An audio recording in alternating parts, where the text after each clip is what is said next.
Welcome to episode 3 of the UFC podcast. My guest today is none other than Damon Jackson. Damon, how are you doing?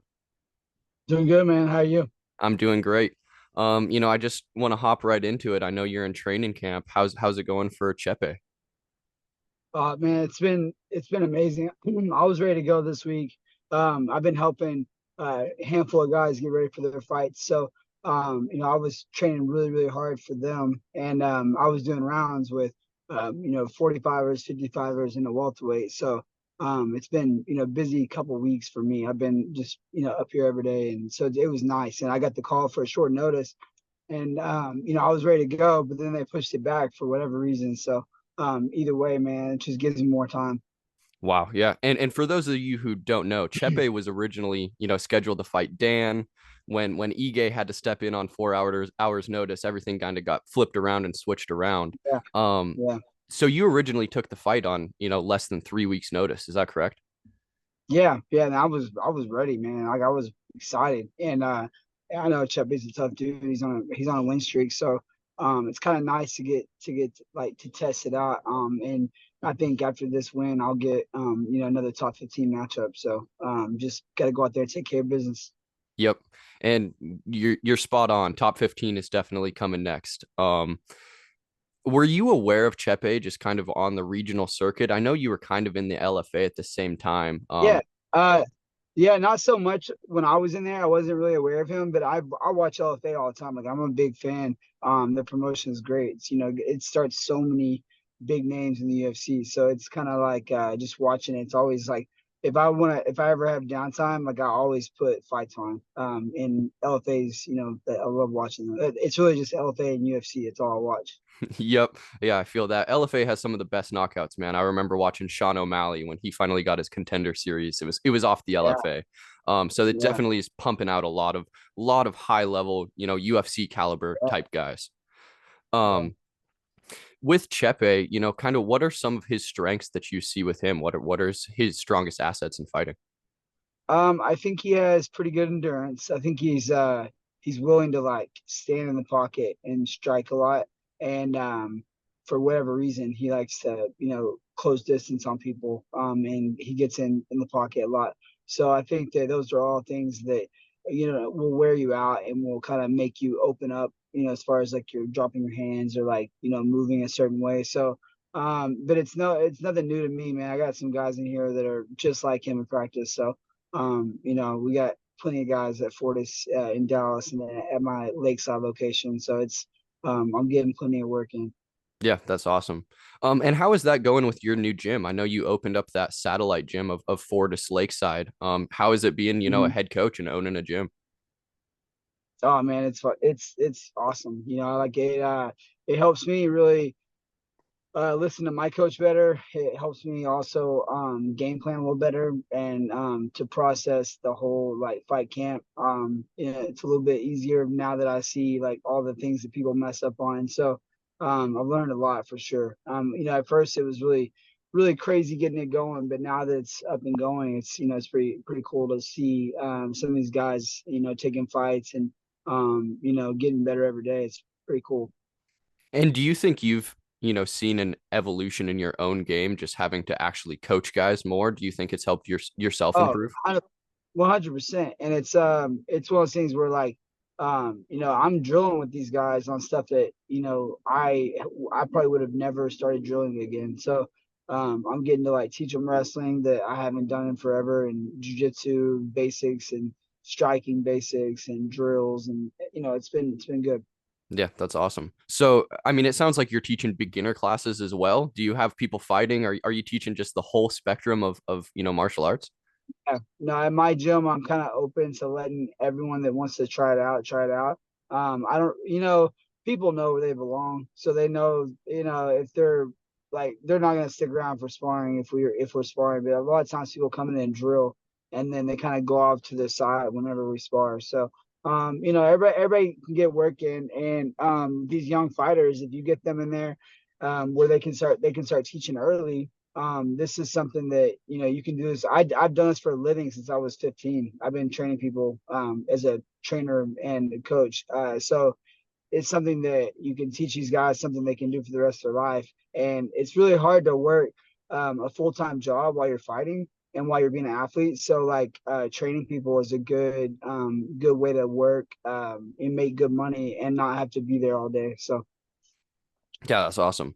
What was it like when you were training people when you were 15? Was it, primarily wrestling, or what was that like? people were like, hey, I'll give you these shoes if you give me like 2 weeks of training. And like people were, every once in a while people would give me money, which I thought was crazy. But a lot of times it was like trade. People would give me they would go buy me pre-workout or they would go buy my protein and then I would train them a couple sessions. And it's just funny, but it's something that like I learned this way to do a circuit when I was really young and it just kind of stuck with me. And so like I got to where I was training people that were like linemen, and I was training some of these football guys how to hand fight, like wrestling. And then I started, helping them when season was over, like lose weight. So, just a good mix of people. But I love fitness too. So Yep. That's really cool to see. Um, and then just speaking about, just you being a fan of MMA, I've heard quite a few fighters talk about how they don't watch much UFC, but it sounds like you're the opposite. So, are you tuning in pretty much every Saturday? yeah, I watch every fight. Honestly, I watch the main like undercard to the main card. If as long as I'm not like doing something with my girls or like with my team, like the guys that the young fighters, like if they don't have fights, then I'll watch it. But for the most part, I watch every like pay-per-view or every fight night for sure. Yeah, yep. And who are some of your favorite fighters currently? Who do you love to watch? Fucking Poetan, man, that Yeah. dude's a G, such a G, and fucking Dan Ige, even though he beat me, I'm a big fan of him. He's a tough dude. Um, Used to like the old Kobe, but now Kobe is kind of annoying. And you know, I don't know. Sean O'Malley when he gets rolling, the dude's he's impressive, man. Like at first I thought he was all hype and a bunch of BS, but when he beat Peter Yan and then he beat Sterling, I was like those are the two biggest names in that division and toughest wrestlers, and he just pieced them up and like shut it all down. I was like, that was impressive. Yeah, But that's yeah, I'm a fan of a lot of guys though. Yeah. yep. Um, and when did you start watching UFC? Were you watching back in the early 2000s? Yeah, I started watching. I don't know what year it was, but it was like I mean, it had to be like around like 95-ish, 96, because Wow. it was like it was pretty gruesome, and my parents wouldn't let me watch it. They wouldn't let me watch it unless they knew the outcomes. And my uncle was really into it, and he had a bunch of VHSs. So when I would go to his house, I would just watch them, and I watched them over and over. And then I got to where I was like looking into like training, seeing what I could do. And I grew up in a small town, and all we really have for martial arts was wrestling and like taekwondo. And I did taekwondo like for like 2 weeks, and I didn't like it. And then I went to wrestling, and freaking that's literally the reason I started wrestling was because of the UFC. And then that's the reason why like I wanted to wrestle, go to college just to wrestle 4 more years, and then I wanted to start fighting. And that's exactly what I did. I just exactly. I just I fought 2 times every summer during college, and as soon as I was done, I went pro. Yep. How did your wrestling coach like you fighting amateur? Um, I think back in the day, the wrestling coaches were like kind of worried about jiu-jitsu, like training jiu-jitsu, because they're all they think about is like stuff off your back. But like I've never played the back game, like I can if I had to, but I don't really play that a lot. And so it only helped me with like um I used to do this tilt where I would go from seatbelt, like when they would start down referee's position, and I would go seatbelt, and I would just roll people through and get my hook in and just hold them there and get my back points, and no one could ever figure it out. And it worked so good, but it was a jiu-jitsu seatbelt, like that was that. In wrestling, it almost looks like you're locking your hands, so which is illegal. And but I used to do that to everyone, and then I got to where I could piece it together and never expose my back. And he came to a few of my fights, so he was kind of a fanboy too. So Yep. It's all Yep. good. Man, I think pretty much cross training any grappling is going to end up helping you one way or the other. Like it's going to give you another position that can allow you to be a little more creative or just find, some different movement to do. But what wrestling discipline do you think helps you the most in MMA? Is it folk style? Is it freestyle? Um, Definitely folk style. Yep. Folks, 100%. Because freestyle, it's a little reckless with as far as like grip game and like the roll through and like just exposing someone's back is not very good control. I think folk style, you have to have a lot more control, and the roll system teaches you good grip placement, good position things to like throw punches in there too. So I definitely think folk style is the way to go. Like riding legs and like stay in a good position, like with when you're on someone like it, and then the posture, with your head up and stuff, not just ducking and rolling through and doing crazy shit. So folk style for sure. Yep.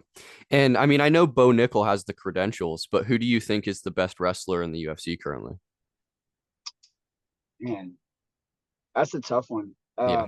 I mean, if you go straight wrestling versus striking wrestling, Bo Nichols like by far the best wrestler, period. But for I don't even know, man.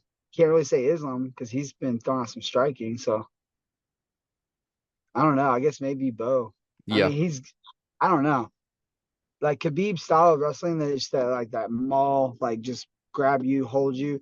Like no one's done that since him. And his style is just relentless. So I would say Khabib, but currently I'd say I guess Bo. Yep. I personally, I really want to see Kamza actually get to a few fights, and then I want Bo Nickel to keep winning, and I really want Bo Nickel and Kamza to get a really good test of American versus Russian wrestling. Yeah, I think Bo smashes that fight. I don't think they make that fight. I don't think he takes that fight. I think he talks a lot, and he's a weak dude for sure, mentally. Well, yeah, I mean, I'm not a fighter. I can't come in saying that people are weak, but you definitely see some chinks in the Gilbert Burns fight, in the Uh, third round of the the Gilbert, Kamaru fight. yeah, that Gilbert Burns fight, man.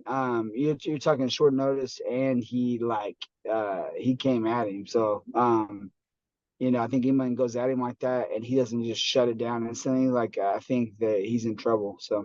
Yep. Yep. So a couple fights coming up, I wanted to get your opinion on. What do you think of Max Holloway fighting Ilya Topuria?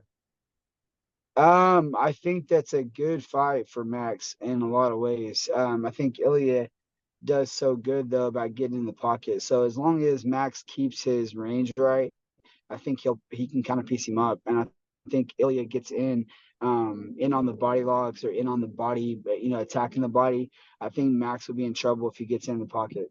Yep. Yeah, I agree completely with that assessment. When you fight somebody like Ilya, early in his career, um, do you see anything in him that's like, oh, that's a future champ? Like, yeah, Nah.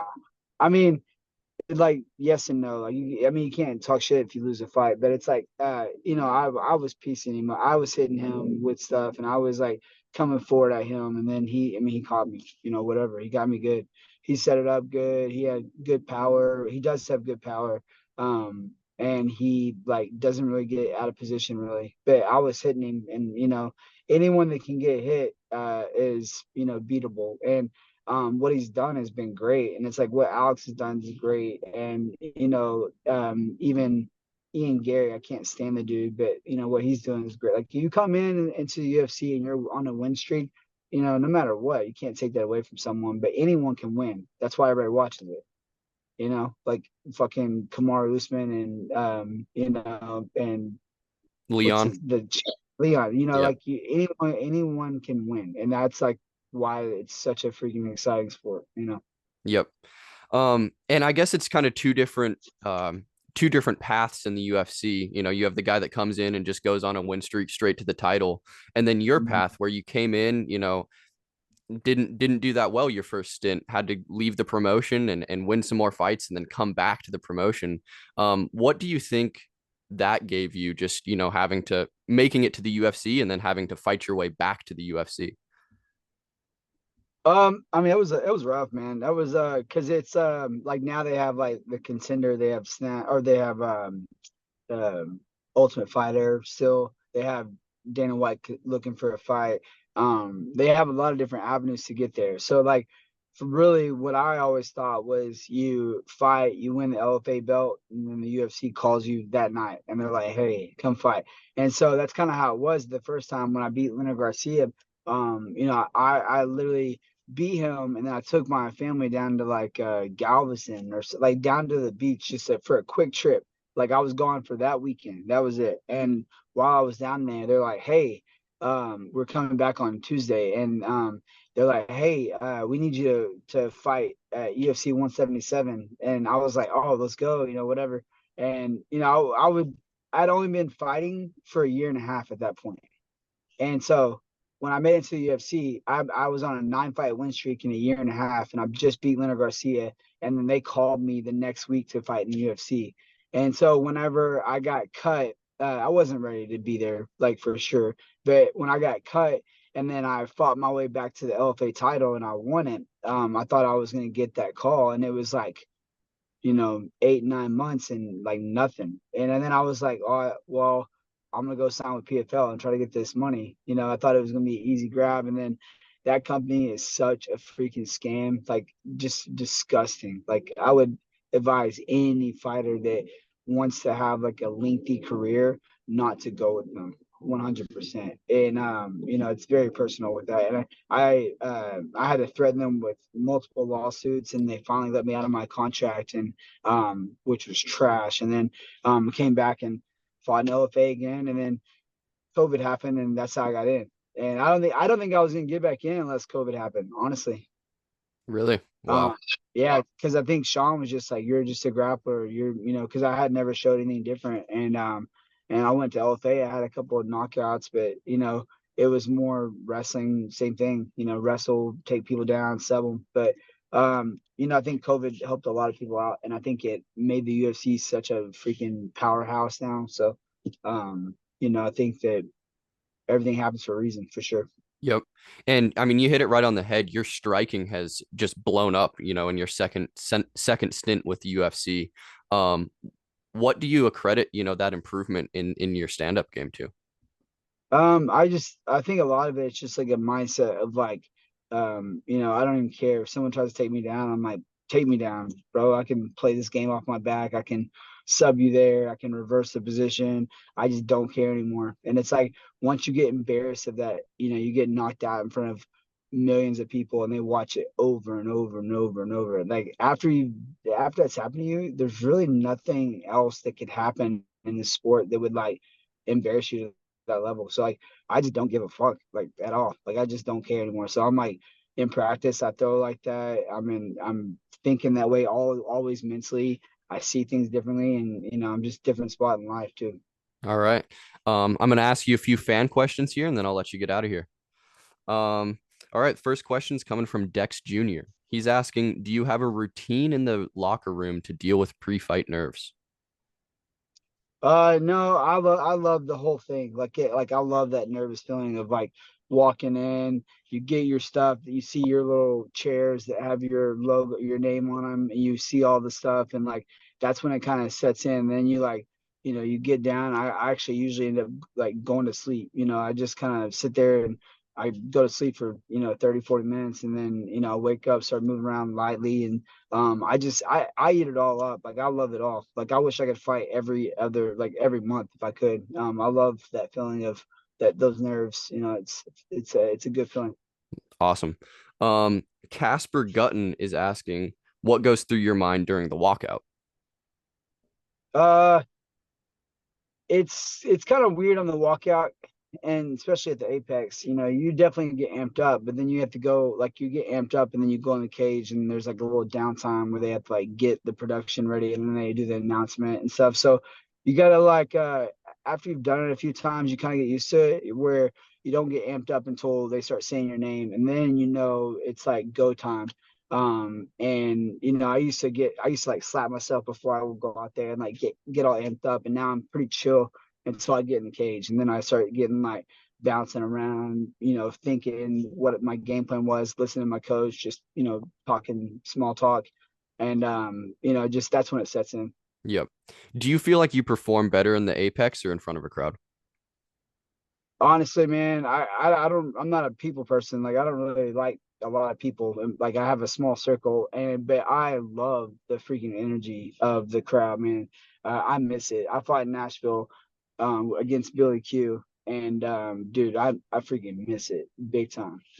I don't even know, was it like 8 or 9 fights in the Apex now? So I'm ready to get back in some fans. Yep. I still have some beef with the UFC for not giving you fight of the night versus Billy Q. Yeah, I don't know what happened that night. Because I won that fight. I've watched it so many times. I've won the damn fight. But it was weird because they gave everyone that finished the fight, they gave them a bonus, but they didn't give me and him, they didn't give anyone fight of the night. They just gave out bonuses. And I'm like, that doesn't make any sense because we had fight of the night for That's a sure. clear But cut fight of the night.